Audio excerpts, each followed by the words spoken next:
好啦，其實咧我嚟咗日本咁耐啦，我好注意嘅一樣嘢就係咧，日本有皇室噶嘛，大家都知噶啦嚇。而皇室呢樣嘢咧，其實我平時就唔係話好在意、好理嘅，即係好似你話英國嗰啲皇室嗰啲咁樣啦，即係英女王我梗係會望下啦。但係個問題係其他嘢我其實冇乜興趣嘅。但係日本呢個皇室咧，有啲嘢咧我就好感興趣喎。就係有一位公主，佢係非常非常之靚女嘅。有福啦，大家聽下啦，一定要睇下呢個。好啦，當我深入研究呢位公主之前呢，我就要同大家解釋一下呢一個皇族嘅圖係點樣睇嘅先啦。首先，我哋有上皇陛下、明仁、上皇后陛下、美智子。咁其實簡單啲講，你可以話係太上皇啦吓。跟住我哋就有天皇陛下德仁，然之後就有皇后陛下雅子。咁佢哋兩個咧就有個女嘅，就叫做愛子。天皇陛下咧，佢有個兄弟嘅噃，呢一位兄弟嘅家族咧就叫做秋篠宮文仁，仲有佢太太紀子。跟住咧，佢哋有3個小朋友嘅，一個咧就叫做真子，另一個叫做佳子，另一個咧就係佑仁。好啦，咁當然啦，仲有好多其他皇親國戚嘅，不過今日就擺埋一邊先啦。因為咧，日本咧最重要咧，即係我哋睇呢個皇親嘅時候咧，都係呢一個圖噶啦，太上皇啦、皇上啦、皇上個兄弟啦，即係如果喺中國入邊嚟講，你可以話係皇叔啦嚇。但係咧，日本文化又唔同喎，所以又唔可以用皇叔表達嘅喎，因為咧皇叔如果喺以前我哋中國咁樣嚟講咧，就係比較低咗一級，但係其實日本就唔會咁樣睇嘅，就係一視同仁嘅。呢啲就遲啲先解釋啦，呢啲你哋唔使理，因為我哋今日咧要專注嘅咧就唔係啲咁嘅皇親國戚關係啦，就係秋篠宮家族入邊嘅其中一個女啦。冇錯，佢就係佳子內親王。哇！呢個內親王即係公主啦嚇，其實都可以叫公主嘅，雖然佢爸爸唔係話真正即係唔係話正式嗰個天皇啦。佳子內親王咧就喺1994年出世嘅噃。12月29號啊，大家記得啊。咁佢父親幫佢命名嘅時候咧，就希望佢係可以健康啦、順從啦、有同情心啦，所以就叫佢做佳子嘅。雖然我睇完都唔係好明啊。其實如果咁樣睇嘅話咧，如果我哋用中國嗰種方式去睇嘅話咧，佳子內親王咧，雖然我叫佢公主啦，大家都叫佢公主啦，其實佢係郡主嚟嘅。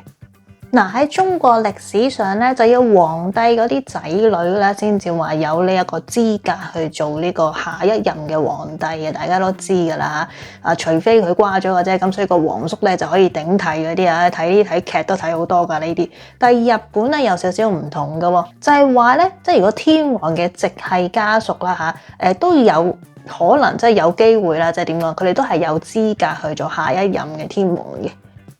咁2次世界大戰之後咧，呢個皇室成員嘅數目咧就受咗限制，有一啲咧即係隔離左右嗰啲旁系嘅成員咧就失去咗呢個皇族嘅身份喎，所以而家剩翻落嚟嘅皇族咧就唔係好多嘅啫。但係好似英國嗰啲咧係好多嘅，你即係如果睇佢哋個圖咧，你就話原來咁鬼多嘅。簡單啲嚟講啦，我今日要講嘅佳子公主咧，其實佢如果喺中國入邊嚟講，你可以話佢係郡主啦，但係有少少唔同咁樣嘅。不過呢啲又唔使話講得咁詳細嘅，但係大家明個意思就得啦嚇。咁佳子內親王咧，佢94年出世，今年其實就已經係30歲噶啦，即係12月啊嘛，因為而家25年，即係其實應該31歲噶啦，今年就大家可以睇下佢嘅成長圖，哇，其實真係好 cute 咯，佢細個嗰陣。其實我呢一集真係想講係幾靚嘅啫，冇乜嘢其他嘢講嘅，因為我真係好留意佢啊，我覺得佢真係好靚啊。點講咧？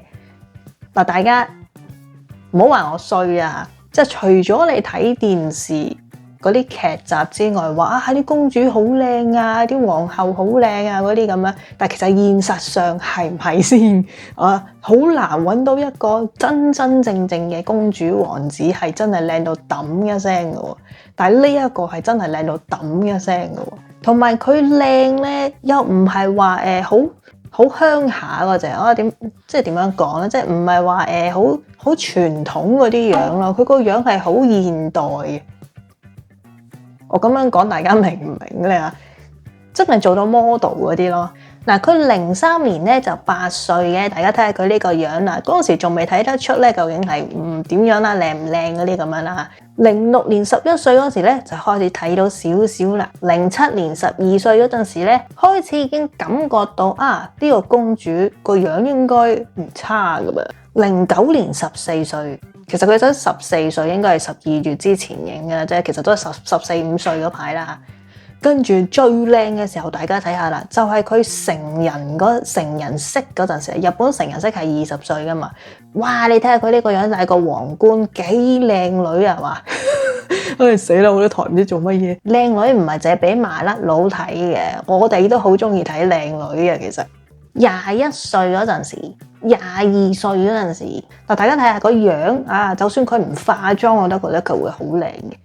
衣着又優雅喎，真係百年難得一見嘅美女啊！仲要係公主嚟添，死啦！我講咗好多次都係咁樣，因為我真係好中意睇佢。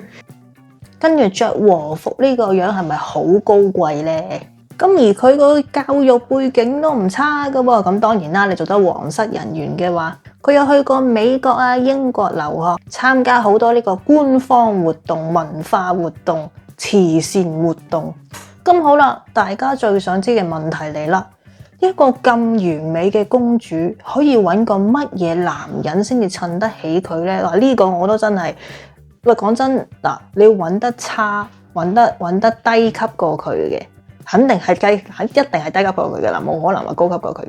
嗱，講真，你揾個平民揾得差嘅話呢，喂，好多人好多嘢講㗎喎，同埋佢要考慮好多個因素啊。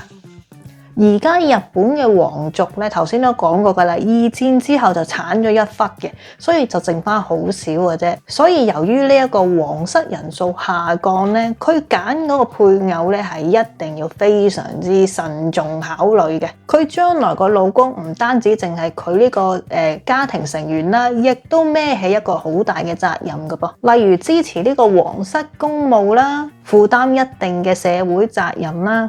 所以如果可以同佢共度一生嘅人呢，一定係要成熟、穩重、良好嘅家庭背景，同埋要認同皇室嘅傳統。當然啦，你要學識各種嘅禮儀啊，去幫同佢一齊參加啲波啊，參加啲社交活動啊嗰啲咁樣嘅。咁當然啦，而家唔係以前啊嘛，唔係求其揾個成熟穩重嘅男人咁你同佢結婚啦咁樣，咁大家都會好關心佢究竟中唔中意呢個人啦？大家有冇感情嘅基礎咁樣嘅？總括嚟講咧，要佢揾一個合適嘅人選咧，係非常非常之難嘅。好啦，頭先我咪講過咧，秋篠宮家咧，除咗有佳子公主啦，即係有佳子內親王佢之外咧，佢仲有個細佬嘅喎，細佬咧就叫做佑仁，而佢哋咧亦都有個家姐嘅喎，家姐咧就叫做真子公主啊，真子內親王。但係真子公主咧喺2021年嘅時候咧，就作出咗一個非常非常之令到成個日本震驚嘅決定啊！大家知唔知道係乜嘢呢？我諗香港應該嗰陣時都新聞鋪天蓋地噶啦，冇錯，佢就係結識咗一位男仔同佢拍拖。咁呢個男仔咧就係完全同呢個皇室係冇關係，亦都唔係啲乜嘢話社會嘅高級人，即係又唔可以咁講嘅。即係總之係一個平民啊，對，即係大家咁樣講咧，係一個平民，就叫做小室圭。嗰陣時佢哋兩個一齊嘅時候咧，大家都議論紛紛嘅，因為覺得佢哋嘅身份係非常非常之懸殊嘅。一個係公主，一個就係一個好普通、好普通嘅平民。佢哋受嘅壓力咧係非常非常之大嘅。最後真子公主做出咗一個選擇，就係決定同呢一位男士結婚。而日本皇室有個規定就係咧，如果你選擇同平民結婚嘅話咧咁你就一定要離開皇宮啦，就好似英國嘅哈里王子一樣啦佢選擇離開皇宮，冇咗呢個銜頭啦，冇咗佢咩殿下嗰啲銜頭啦。咁真子公主亦都係一樣嘅，雖然哈里王子係佢自己選擇啦不過當然呢一個咁嘅規條咧，淨係 for 女性嘅啫。皇室嘅女性如果選擇同一個平民結婚嘅話咧，就一定要放棄佢自己嘅銜頭嘅。當時佢做咗呢個決定之後咧，啲傳媒梗係周圍刮啦，刮咩啊？刮嗰個男仔嘅料出嚟啊！咁就越刮越多，越刮越多，刮咗佢好多屋企啊、錢銀啊嗰啲問題啊、家庭背景幾複雜啊嗰啲咁樣咧，就搞到成件事咧，嗰陣時日本真係好癲啊！2021年嘅時候好癲啊，嗰陣時嗰啲新聞啊。不過後來真子公主咧，亦都係真係同呢位男士結咗婚啦，而佢哋咧亦都係移居咗喺呢個紐約生活嘅。咁所以頭先我俾大家睇個圖咧，就已經係冇咗真子公主喺入邊噶啦，得翻佳子，即係佢個妹啦。頭先我話好靚嗰個啦，同埋個細佬喺入邊。個細佬其實已經係話將來嘅天皇嘅，因為男仔係得佢一個啫嘛。咁你話真子公主靚唔靚咧？靚嘅真子公主都靚嘅，即係佢兩姊妹都好靚嘅。咁當然啦，我都係覺得佳子公主靚啲啦嚇，呢個係我個人嘅意見啦，個人意見。嗱，咁我頭先有講過嘅天皇陛下咧，自己都有個女噶嘛。咁我而家講一個係皇叔啫嚇，真正即係天皇陛下都有個女叫做愛子噶嘛。咁大家又覺得大家可能要問，哎呀，咁愛子係咪又係好靚咁樣嗱？靚嘅，都靚嘅，好高貴嘅睇落去，唔係可以咁樣講，佢細個嘅時候咧就唔係好靚嘅啫，所以嗰陣時咧佢翻學咧係俾人蝦嘅，係蝦到佢咧要喺屋企嗰度翻學嘅，喺屋企上堂嘅。但係而家越大咧，就老老實實你話佢好靚，我真係唔知啦。但係就越嚟越講嘢談吐，即係好有禮，同埋大家都好 buy 佢咯，都覺得佢好好咯，好中意佢咯。不過都係嗰句啦，我個人都係覺得佳子公主最靚噶啦。大家睇完之後又覺得呢個最索公主係咪真係好索呢？所以先係問題啊嘛！即係連我呢個普通人，如果有一日佢真係識咗一個男仔，但係個男仔你話個樣又麻麻地，個身份又麻麻地嘅話，其實我都會覺得，雖然唔關我事啫，但係我都會嗨一聲咯。所以而家唔知㗎，佢都仲未有，所以不過都30歲啦，所以大家都好擔心呢樣嘢，就係因為皇室咧越嚟即係已經好少人㗎啦嘛。但係如果佢唔結婚，同埋又要揾個適合嘅人咧，係真係好難嘅。好啦，今日都係想同大家吹下水，話俾大家聽。如果你哋唔認識嘅話，而家就認識到啦。但係可能你一早知啦，咁我唔知呢啲嚇。好，今日講到呢度，走先啦，係咁先啦，下次再玩啦，拜拜。